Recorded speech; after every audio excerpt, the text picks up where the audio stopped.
नमस्कार दोस्तों, स्वागत है आपका आज एक और लाइफ चेंज मॉरल स्टोरी में।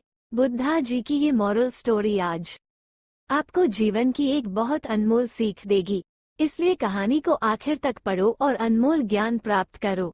आज की कहानी का नाम है अधूरा ज्ञान। ये सुनने के बाद से जीवन में कभी हार नहीं मानोगे। एक समय की बात है, गौतम बुद्ध के हजारों शिष्य उनके पास अध्ययन करने आते थे। गौतम बुद्ध से जब भी कोई चीज से ज्ञान प्राप्त कर लेता था तो उसे किसी दिशा में लोगों को जागरूक करने तथा शिक्षा देने के लिए भेज दिया करते थे। बुद्ध का एक शिष्य बुद्ध के आश्रम में लगभग 6 सालों से था। वह शिष्य महात्मा बुद्ध के पास आया और बुद्ध से कहा, मुझे यहाँ आए लगभग 6 साल हो गए। मेरे बाद कितने शिष्य यहाँ पर आए, उनमें से सभी शिष्य को आपने ज्ञान देने के लिए किसी न किसी दिशा में भेज दिया, लेकिन मुझे अभी तक नहीं भेजा। आखिर ऐसा क्यों? क्या मुझे आपका ज्ञान प्राप्त नहीं हुआ है? बुद्ध मुस्कुराए और बोले, ये तो तुम्हें खुद ही समझना पड़ेगा कि मेरा ज्ञान तुम्हें प्राप्त हुआ है या नहीं।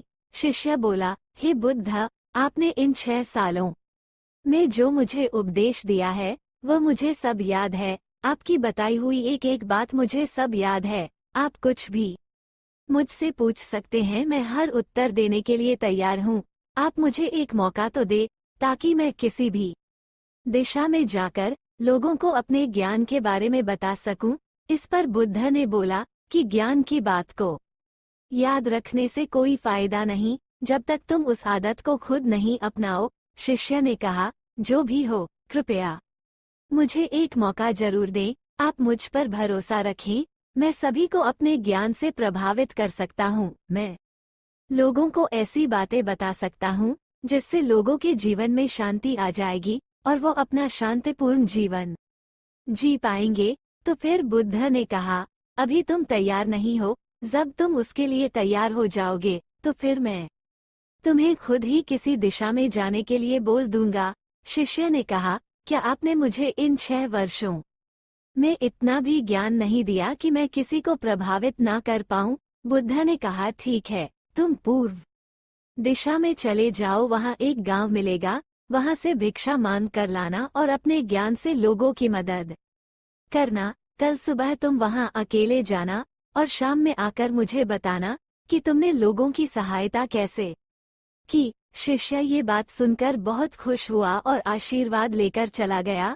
वो रात भर ज्ञान समेटता रहा और मन ही मन सोच रहा था कि मैं वहां ज्ञान का ऐसा छाप छोड़ूंगा कि वहां के लोगों के साथ बुद्ध भी मुझसे प्रभावित हो जाएंगे। सुबह उठकर वो महात्मा बुद्ध को प्रणाम करने गया। उन्हें प्रणाम कर वो पूर्व दिशा की तरफ निकल गया। शाम को जब वो वापस आया तो बुद्ध ने देखा कि शिष्य के माथे पर चोट लगी है और खून बह रहा है। बुद्ध ने उसे पट्टी की और पूछा, तुम्हें चोट कैसे लगी?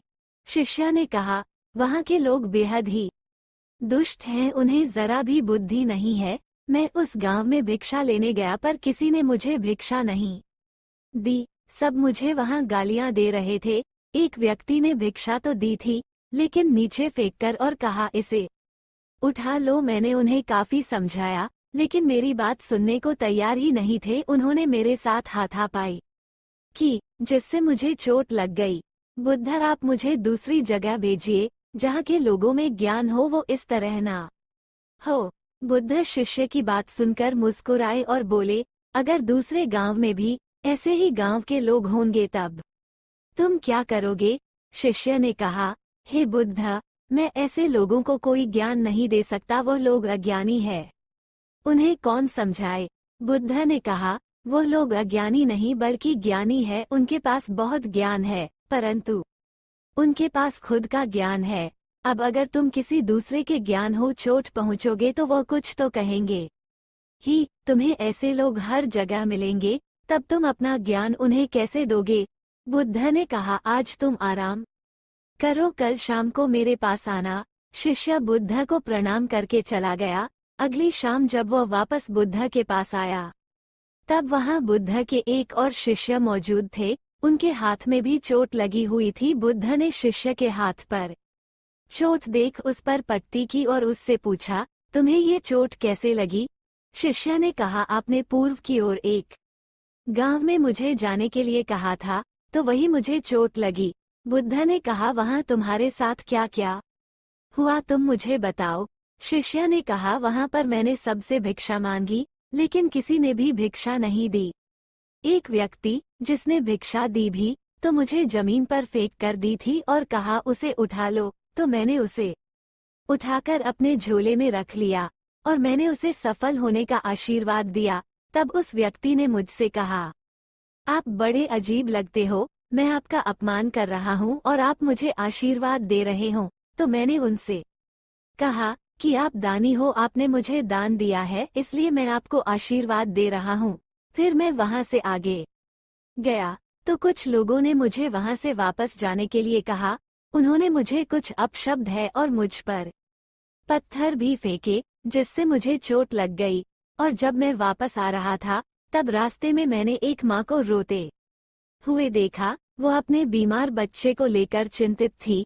मैं तुरंत जंगल से जाकर उसके लिए जड़ी बूटी लाया, लेकिन वहां के कुछ लोग जड़ी बूटी देने नहीं दे रहे थे। फिर मैंने उनसे विनती की वो मुझे उस बच्चे का इलाज करने दे।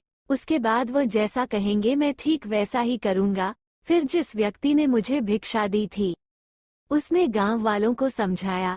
तब उन्होंने मुझे उस बच्चे को जड़ी बूटी लगाने दी। उसके कुछ देर बाद वह बच्चा ठीक हो गया। फिर गांव के जिन लोगों ने मुझसे अभद्र व्यवहार किए थे उन्होंने मुझसे माफी मांगी और धन्यवाद कहा। फिर मैं वहां से वापस आ गया। हे बुद्ध, मेरी आपसे एक विनती है। उस गांव के लोग बहुत भोले भाले हैं, क्या मैं रोज उसी गांव में जाकर भिक्षा मांग सकता हूँ? ये सभी बातें पहला शिष्य खड़ा होकर बड़े ध्यान से सुन रहा था। उसने ये सुनते ही बुद्ध के चरणों में गिरकर कहा, हे बुद्ध, मैं समझ गया हूँ कि अभी मैं उस लायक नहीं हुआ हूँ कि मैं दूसरों को ज्ञान दे सकूं। बुद्ध ने कहा, हमें बाहर वैसे ही लोग दिखाई देते हैं जैसे हम अंदर से होते हैं। जब तक स्वयं को नहीं बदल सकते तब तक किसी को नहीं बदल सकते हैं। खुद में बदलाव लाना ही जरूरी है। अपने आप में बदलाव लाकर ही इस दुनिया को आप जीत सकते हो। तो दोस्तों, ये लाइफ चेंज मॉरल स्टोरी आपको कैसी लगी? उम्मीद करती हूँ इस कहानी से प्राप्त ज्ञान से अब आपके जीवन में सकारात्मक बदलाव जरूर आएगा। हम अपने इस ब्लॉग पर ऐसी ही तमाम ज्ञान से भरी भी इंस्पिरेशनल स्टोरी लाते रहते हैं।